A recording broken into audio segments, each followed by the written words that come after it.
What are the common ACCA mistakes that students make before their examinations?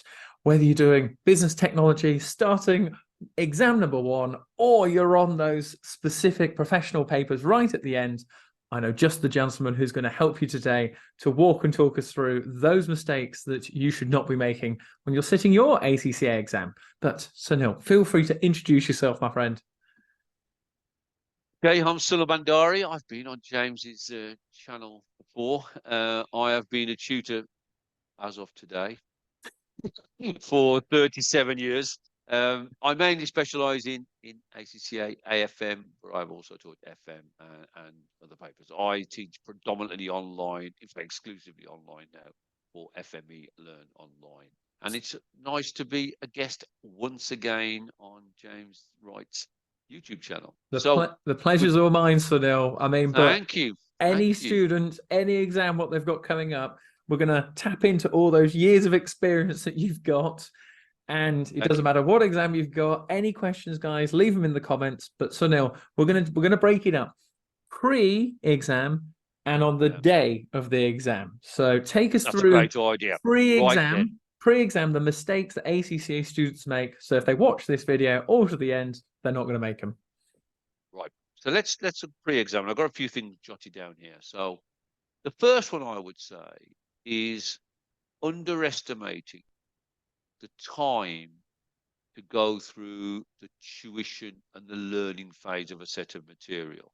There are a lot of students start a little bit too late and end up in a situation where they haven't quite appreciated how much they've got to know before you can apply. Look, I understand there's always three phases: the tuition, the revision, and a mock. But if you can't apply what you don't know. So I think the first common mistake I've seen over many years is whatever syllabus, underestimating the length of time you need to actually study that particular paper. The second one, three, is a common one, very common. Question practice. We always say practice, practice, practice. Yeah. But how many times have I been asked the question, Sunil, what are the key questions I should cover? Not what are the questions I should cover? What are the key questions I should cover? And you go, cover as many questions as you possibly can. Yeah. The more you can cover across the syllabus, the better it's going to be. And for applied skills, that's massively important, given the fact you've got objective test questions in A and B. The third one, which I think the ACCA are addressing, is mock examinations. Yeah. Right. I think a lot of students, in my belief, acquiesce. They say they've done a mock, but what they mean is that they, with respect to them, they've looked at a mock. They've looked at a mock. They've seen the ACCA mock. They may or may not have done it in exam time. That's the big issue, doing it in exam time. Look, the perfect world for a mock. Do it in exam time. Get it marked. Get some feedback. Do the next one. Yeah, that's the perfect world. But we don't live in a perfect world. We respect that. So doing a mock, even self-marking it, trying to ensure you know where your weaknesses are to put right, and then do the follow-up, right, to get that correct.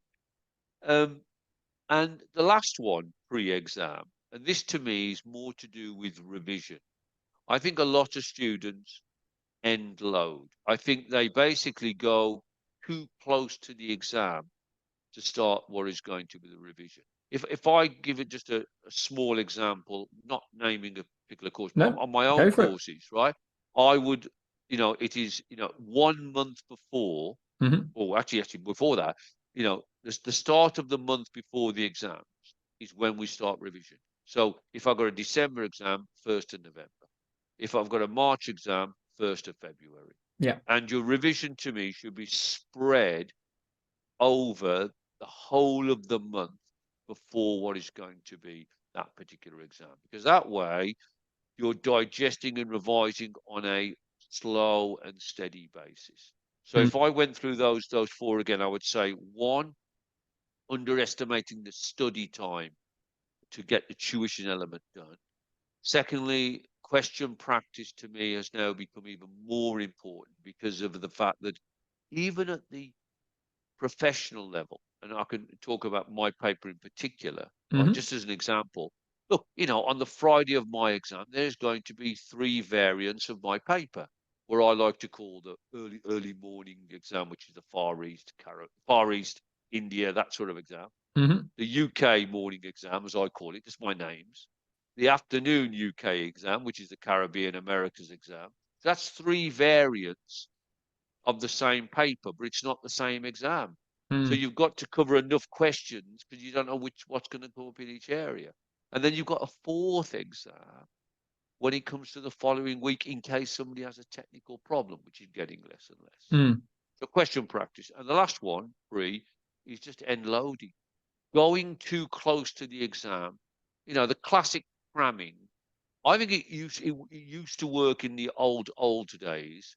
I don't think it works anymore, particularly when you're dealing with applied skills because of the width of the syllabus. So Yeah. those would be my on the Yeah, yeah. pre-exam. Those would be I mine. think you're spot on there. I mean, to chip in and to add the other ones that spring to mind, which you touched on, setting deadlines, where we've touched on to when you start revision. I always used to set deadlines as to, right, when am I going from tuition onto revision, and then setting deadlines when I'm going to do those mocks. I've got a target to hit. CBE practice questions on the platform. The amount of time that people waste on the exam day, which we're going to come on to, because they're not familiar with how it works and how they're going to operate it. And obviously, you've got the processor on there, and then working out and layout. All of these things, you've got to be an absolute whiz on now. Otherwise, you're going to waste time on there. But I think they're absolutely spot on for there, Sunil. But what are we thinking? Arc back to if you and I had to go and treat ourselves to an ACCA exam, what would we be doing on exam day that would be the perfect way to approach it? Right then. So again, I've got some things jotted down here. The most obvious one is time allocation. Mm. That's the most obvious one, right? And we've got different time allocations now for the different papers.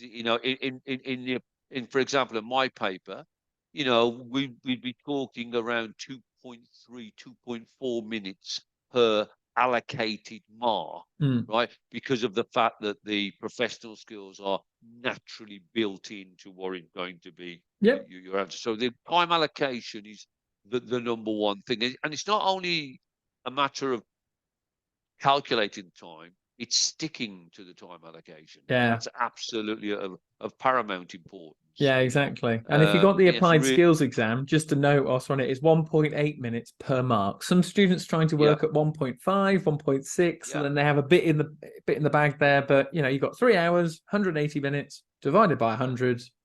There you go, 1.8 minutes. And then you see, within there, you can have different, like I have in my paper, I have a thing called 47, 48, and then what you call 10, 45, 45. But that's just style about how Mm. you attack the paper. But the actual time allocation is still around 2.3, 2.4 minutes, per Warrisby mark.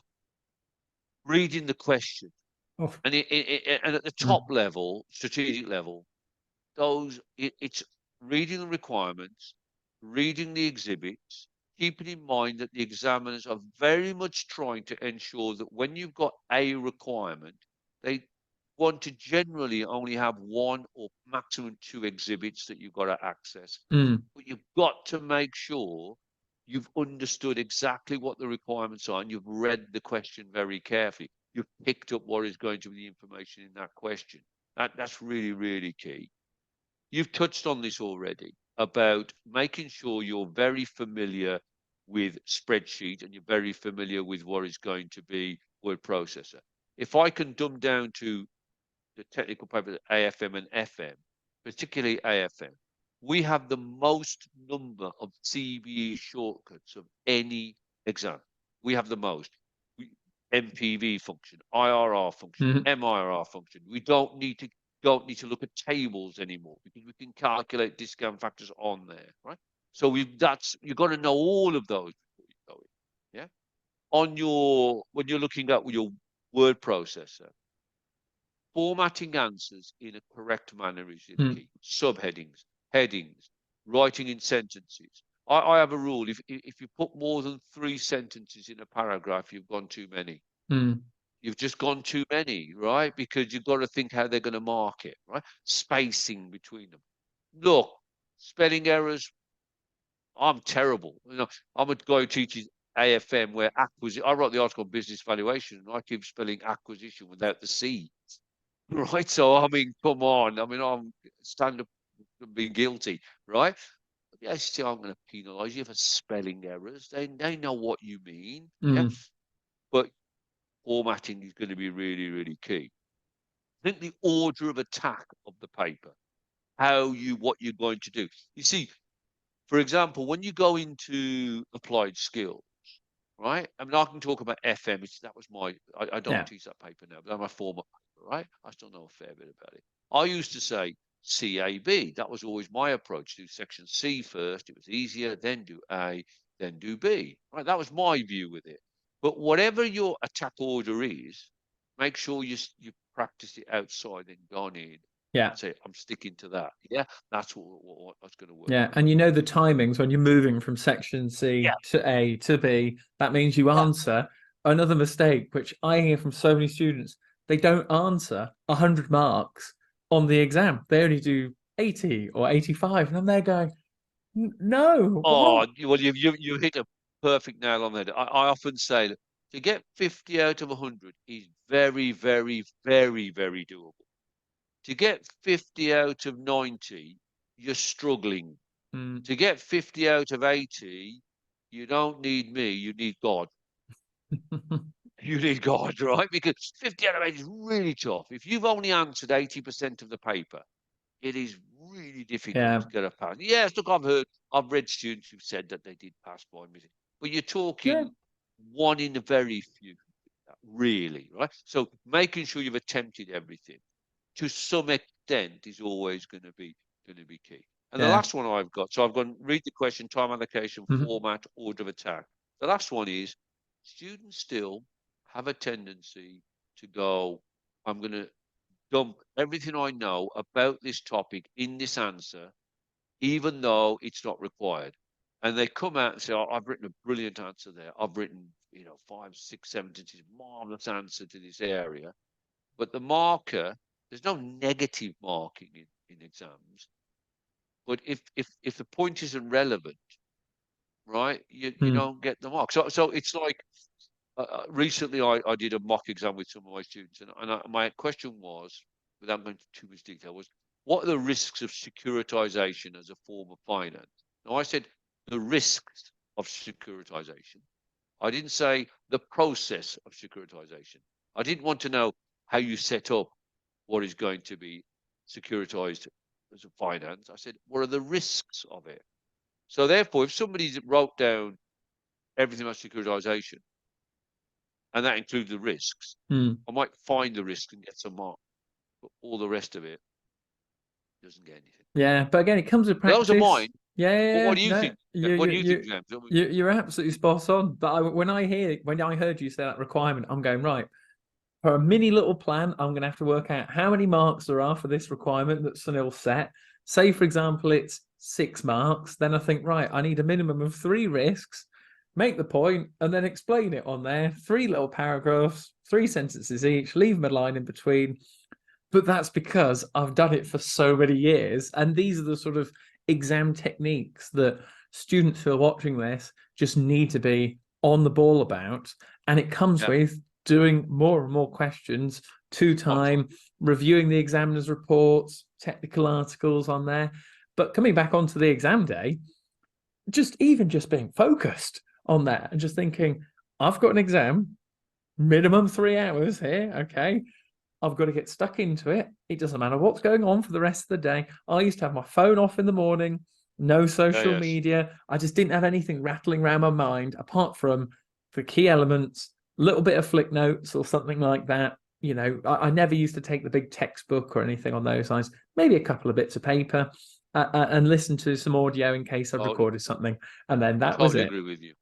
Yeah, totally agree with you. Totally agree with you. I think the pre-exam is staying focused on what's about to come up, and then when you're in that exam room, when we're talking about the requirements as well now, James, you know that when we're doing constructive response questions in section C, Hmm. you've got the question on the left and you're answering on the right, so you can actually see the requirement all the time. Mm. And in the strategic professional, you can copy the requirements from the question and put it to the top of your word processor, which is what you're recommending to do. And then all you're doing is constantly looking at it. You're constantly looking at that requirement while you're typing your answer up. I mean, it's almost like there's no excuse not to answer the question set because it's there. But Hey ho. Yeah, but I'm afraid this that's is why we have, pass rates of 50, even below 40% on there. They are tricky, tricky exams. But Sunil, we've had loads of insights. Are there any final nuggets that are in your mind, either pre or on the day of the exam, that we've not touched on that you've got to get on record? Three, I would say, I say this to my students: if a month before the exam, feel guilty if you've not revised or studied on that day. So if you're in November going for a December exam, feel guilty if you've not even spent 10 minutes, 15 minutes, even at lunchtime. You're on the bus going home, wherever, you read a small article. And even look, when people got month end and it's really busy. Yeah. Just a tiny bit of Yeah. revision every day. Yeah. If 15 minutes, half an hour, great, fantastic, right? If you don't do it, then feel guilty. Make yourself feel guilty. Oh my God, I didn't do any revision yesterday. Didn't do any revision yesterday. It's like brushing your teeth, revise. I think Yeah. you're spot Yeah. on. Yeah, it's the And momentum then of keeping it up day it's on day on day keep on. steady, nice. And on the day, the biggest thing, stay calm. Yeah, and remember, this is an invitation pass. It's an invitation from the examiners to pass. That's what it's about. Nothing's ever set to catch you out. It's the invitation for you to demonstrate that you can succeed and Yeah. qualify. Yeah. Oh, spot on. No, really wise words on there. My only final things to add was don't leave anything on the table, James. Just full effort, get everything down, work from the first second to the last on there, and just give it your all so that when you come out the end of the exam, you're going, I couldn't have done any more. That's it. That's what I used to say to myself. And then if the result came back good or if it came back bad, just said, you know what, I tried my absolute best, didn't leave anything on there. But thank you so much, Sunil, for That's the good. insights today. Guys, if you've got any questions, feel free to leave them in the description below. Of course, be sure to give this video a massive like and subscribe to my channel along with Sunil's. I've put all of his details down below, and let us know how you get on in your exam on there. But and also congratulations, Sunil, on the anniversary. Thank you, and thanks for the invitation again. Marvelous. Really enjoy it. Really, really Pleasure. enjoyed it. My pleasure as Thank you. always, guys. Well, best of luck with your Thank you. exam, and we'll see you in Yeah. another Best video of luck. soon. Best of luck. Cheers.